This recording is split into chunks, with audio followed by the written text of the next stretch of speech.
Ny mety tetry ny andro eny an-dranomasina ny alakamisy 5 Jolay 4:20 amin'ny 9 maraina hatramin'ny zoma 4 Jolay 4:20 amin'ny 9 maraina.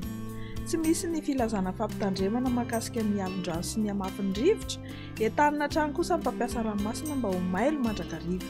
Ho amin'ny morontsiraka Atsinanana, tanjona Bobaomby hatrany amin'ny tanjona Angotsy, andrahona amin'ny tsitokotokona Ibalika ny masoandro. Ho avy atsimo Atsinanana ny rivotra ka ho 20 km isan'ora, hatratra 7 km isan'ora indraindray. Anonja be ny ranomasina ahery indraindray ary ny haavon'ny onja 2.5 hatramin'ny 2 metatra, hatratra 2.5 metatra rehefa manakaiky ny tanjona Bobaomby. Tanjona Angotsy hatrany Mahanoro dia hanorana tandrifin-drahona vitsy. Ho avy Atsinanana na atsimo Atsinanana ny rivotra ka ho 7 km isan'ora, ho avy avaratra Atsinanana ny atsimo Toamasina ka ho 20 km isan'ora. Adimy mpanonja na anonja be ny ranomasina ary ny haavon'ny onja 1 hatramin'ny 2.5 metatra. Mahanoro hatrany Taolagnaro dia hanorana tandrifin-drahona indraindray. Ho avy Atsinanana na avaratra Atsinanana ny rivotra ka ho 7 km isan'ora, hatratra 20 hatramin'ny 70 km isan'ora any atsimo Manakara. Anonja be ny ranomasina ahery indraindray rehefa manakaiky ny Taolagnaro. Ny haavon'ny onja kosa 2.3 hatramin'ny 2 metatra, hatratra 2.5 metatra manakaiky ny Taolagnaro. Taolagnaro hatrany amin'ny tanjona Vohimena, hanorana tandrifin-drahona. Ho avy andrefana ny rivotra ka ho 20 hatramin'ny 70 km isan'ora, anonja be na ahery ny ranomasina ary ny haavon'ny onja 2 hatramin'ny 2.5 metatra, hatratra 3 metatra ny alina noho ny alondrano avy any atsimo.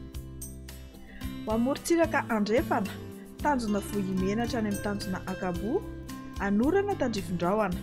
Ho avy andrefana na avaratra andrefana ny rivotra ka ho 7 km isan'ora, anonja be ny ranomasina ary ny haavon'ny onja 2.5 hatramin'ny 2.3 metatra. Izy kosa ny alondrano avy any atsimo any amin'ny tapany atsimo. Tanjona Akabo hatrany amin'ny tanjona Vilanandro, ho maina ny andro amin'ny ankapobeny. Ho avy Atsinanana ny rivotra ny maraina ka ho 7 km isan'ora, ho avy andrefana ny tolakandro ka ho 7 km isan'ora. Adimy mpanonja na anonja be ny ranomasina, ny haavon'ny onja kosa 8.5 hatramin'ny 2 metatra, hatratra 2.5 metatra any amin'ny morontsiraka Menabe. Tanjona Vilanandro hatrany Analalava dia andrahona vitsy na Ibalika ny masoandro. Ho avy atsimo na atsimo Atsinanana ny rivotra ka ho 7 km isan'ora. Ho avy andrefana na avaratra andrefana kosa ny tolakandro ka ho 20 km isan'ora. Ho tony na hadimy mpanonja ny ranomasina ary ny haavon'ny onja 8.3 hatramin'ny 8.5 metatra. Analalava hatrany amin'ny tanjona Bobaomby, izy tandrifin-drahona iserana ny alina eo anelanelana Analalava sy Nosy. Ho maina kosa ny andro any Ankafa. Iovaova ny fitsokan'ny rivotra ka ho 7 hatramin'ny 20 km isan'ora. Ho tony na hadimy mpanonja ny ranomasina ary ny haavon'ny onja 8.2 hatramin'ny 2.2 metatra.